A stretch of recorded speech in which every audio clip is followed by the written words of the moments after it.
Hello everyone, I hope you all are doing great. Welcome back to my YouTube channel Rise and Shine Classes. Yesterday मैंने आपको क्या पढ़ा दिया था? पिछले दिन हमने BENS 184 के कुछ टॉपिक्स कवर कर लिए थे.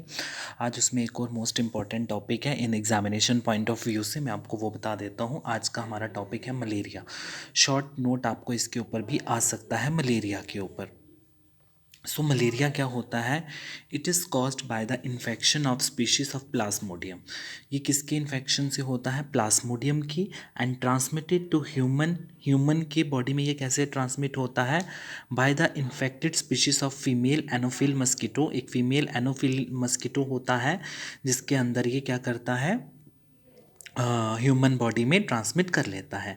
मलेरिया डिवेल्प कब होता है? After 8-21 days of biting of infected mosquito. ये मस्कीटो के ऊपर डिपेंड होता है upon the type of Plasmodium species की कौन सी प्लाज्मोडियम की स्पीशीज है. Climatic conditions and host of immunity के ऊपर होता है.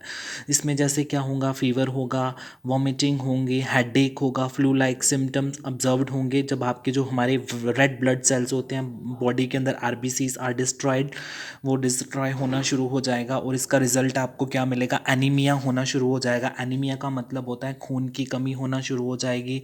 लॉस ऑफ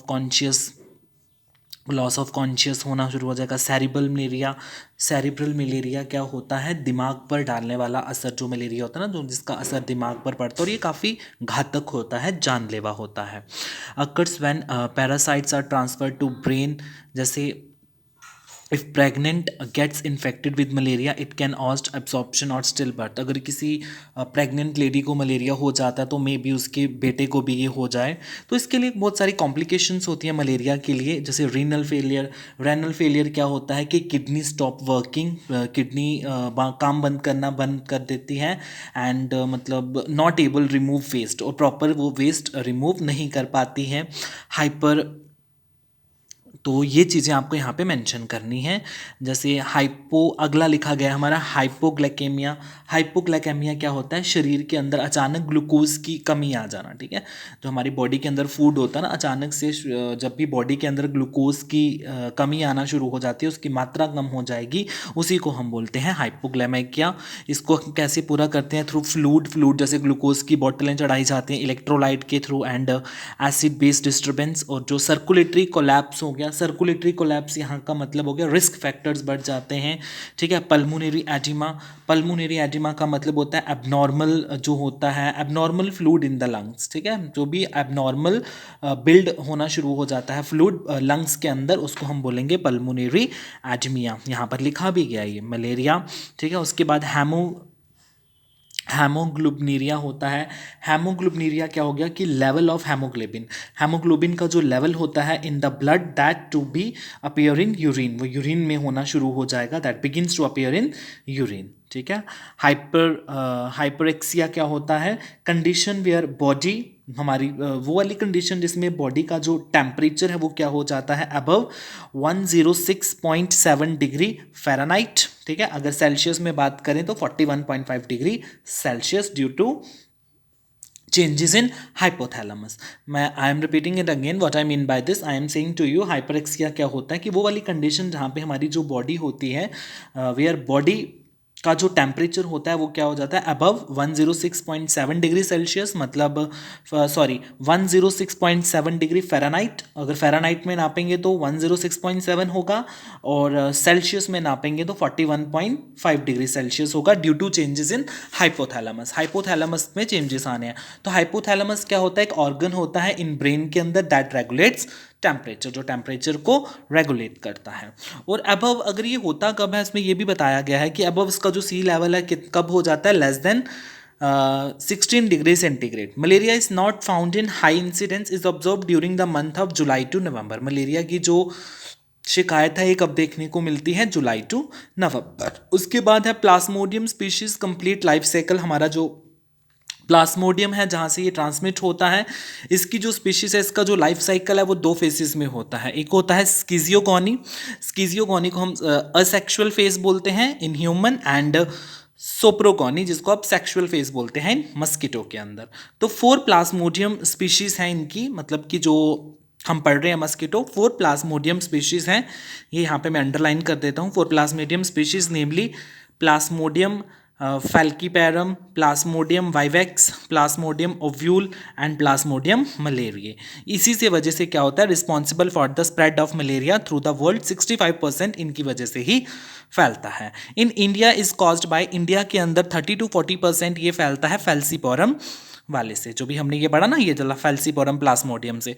35 to 40% ये फैलता है बाय प्लाज्मोडियम वाइवेक्स से, और 1% फैलता है ये प्लाज्मोडियम मलेरिया से।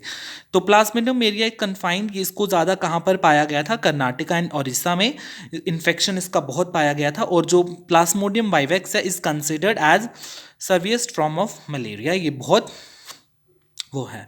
तो आई होप यहाँ तक आपको क्लियर हो गया होगा मलेरिया का। तो मलेरिया को डायग्नोस भी किया जाता है, बहुत सारी वैक्सीन्स इसके लिए आई जाती हैं। तो about 95% of population of India, India के अंदर जो पॉपुलेशन है is endemic to malaria. Orissa, Jharkhand, Madhya Pradesh, Chhattisgarh, West Bengal और North East contribute 60% of malaria burden.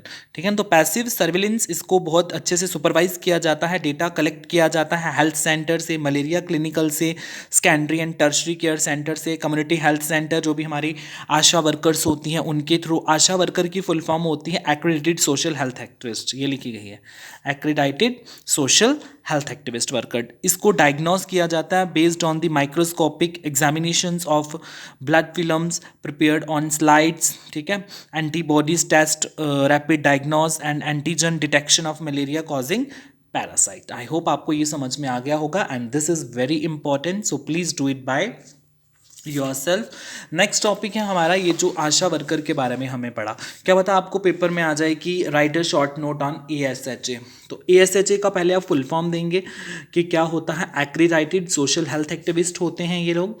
Asha must be woman, आशा हमेशा कौन होगी, मस्ट बी मतलब ज़रूर वही, अवश्य वही होगी, वुमन होगी। एज ग्रुप क्या है आशा वर्कर का, 25 to 45 years, belonging to the village, village से बिलोंग करनी चाहिए। एंड शी वर्क हैंड, उसकी जो मिनिमम क्वालिफिकेशन होती है वो 10th स्टैंडर्ड होनी चाहिए, मतलब 10th पास होना चाहिए। Act as interface between community and health care system में ये काम करती हैं। Undergo training to acquire knowledge, इनकी ट्रेनिंग्स होती हैं जहाँ पे इनको नॉलेज दी जाती है कि किस तरह से इन्होंने अपनी ड्यूटीज़ करनी है, इनको कैसे लोगों को अवेयर करना है न्यूट्रिशंस के लिए, sanitisation, hygiene for women on contraception, birth preparedness के लिए, सेफ डिलीवरी कैसे कराना है। तो ये सारा काम किसका होता है, आशा वर्कर्स का होता है। मोटिवेट करना विलेजर्स को कि अकाउंटेबल हेल्थ केयर सिस्टम यहाँ पर जो है उनको मोटिवेट करना। ठीक है, provide first aid system, immunisation, sanitisation facilities, ये सारी चीज़ें होती हैं, इसका काम करना। डिलीवर ओरल रिहाइड्रेशन, तो ये हो गया हमारा by birth, this is very important, so आप प्लीज़ इसको एक बार कर लीजिएगा। सोर्स क्या है इनका, national health mission, ministry of health and family welfare, government of India, web page के अंडर ये आते हैं। आशा वर्कर का भी हो गया हमारा। अगला देखते हैं कोई नेक्स्ट टॉपिक जो इंपॉर्टेंट है। ब्लॉक 1 के मैक्सिमम इंपॉर्टेंट क्वेश्चन हम कर चुके हैं। Influence of social factors of health and illness, तो हेल्थ और इलनेस के बारे में हम पढ़ ही चुके हैं maximum. Health is a broad concept, health के बारे में मैंने अपनी प्रीवियस वीडियो में बता दिया है आपको। If you want to see so you will refer to those videos. ठीक है, सो मैंने आपको ये बता दिया था कि हेल्थ एक ब्रॉड कंसेप्ट है, हेल्थ कोई एक छोटा सा वर्ड नहीं है, इसके अलग अलग मीनिंग होते हैं। ठीक है, तो ये मैंने सब कर लिया है एक्सप्लेन, आप एक बार उन वीडियोस को देख लें जो मैंने वीडियोस अपना 27 मिनट का डाला था, उसमें ये कवर अप हो चुका है। सो cultural determinants of health not that much important, मैंने आपको बोला था ये आपका 50 मार्क्स का पेपर होगा, तो हम सिर्फ इम्पॉर्टेंट टॉपिक ही कवर करेंगे। मैंने प्रीवियस ईयर का पेपर भी अपलोड कर दिया है अपनी पिछली वीडियो में, आप लोग वो भी देख सकते हैं। तो आज के लिए इतना ही रखते हैं, अगला मैं अगली वीडियोस में करा दूंगा। Thank you.